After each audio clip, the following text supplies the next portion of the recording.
So last month, Get Set held the Hidden Disabilities Conference for Leicestershire County Council, and it was all about sort of empowering County Council staff to really understand and raise awareness around hidden disabilities and bring hidden disabilities to the fore.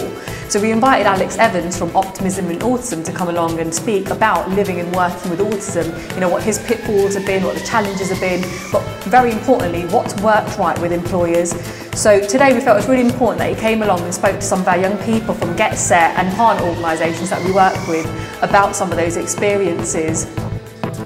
One thing that I learned from Alex that was quite obvious from his persona was that confidence is a really big thing for him in his life. He's developed confidence, and that's what's helped the condition, helped him manage his condition a lot more, to such an extent that it doesn't really appear to be holding him back in any way, which I think is really inspiring.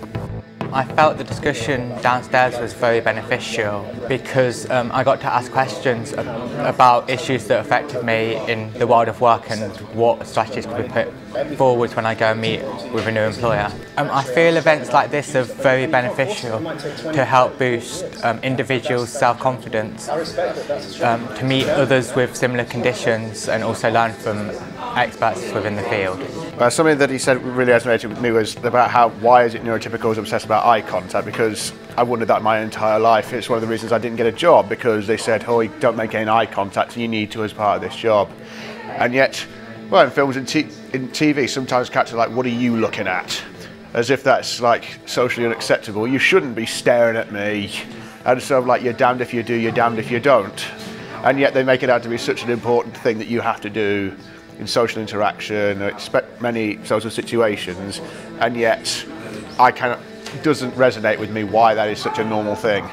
Yeah, well, listening to Alex speak, it was interesting that I'm not the only one. I'm not the only person that feels this, or that I think I'm not a freak, I'm not abnormal, that there are loads of other autistic people that suffer from the same behavioural thing that I do, that the rest of society is like, why do you behave in this way, why don't you do that? And it gives me confidence to hear other people with autism feeling exactly the same thing and experience the same things throughout their life.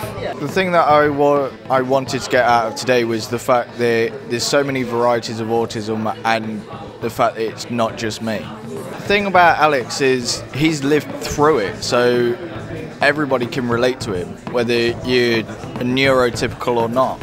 Everybody's going to be able to relate one way or another. I have found out today while being here listening to the speaker that, like me, other people struggle with the same problems as me as well, so it helps me better to know that I am not alone in this. For events like today, it is about meeting new people, meeting people that have similar abilities and similar strengths and weaknesses as myself, and it's really just about having a good time and taking away new experiences and learning new chapters in life, really, and getting ideas from different people. And for me personally, if there were more events like this that were taking place, it would be a win-win for all. What I got out of today was I could relate to some of the stuff the guy was saying, and it made me feel like I wasn't the only one. So we know the X Factor sign, don't look something like this, isn't it? What we do, we pull it down. I am not a warrior. What are you? I am a warrior. So today in the room we've got young people aged from 14 up until 30, young adults who have diagnoses of Asperger's or autism, and so many of them have really unique skills, strengths, attributes that come from being neurodiverse, you know, not neurotypical, but having some diversity in the way their brain's made up and the way they think and have fresh ideas. So it's been really good to see how Alex Evans has been able to draw out some of those positives that they have, and hopefully a lot of the young people will leave here feeling far more reassured around the identity of being a person with autism and a lot more confident about what they can offer to employers.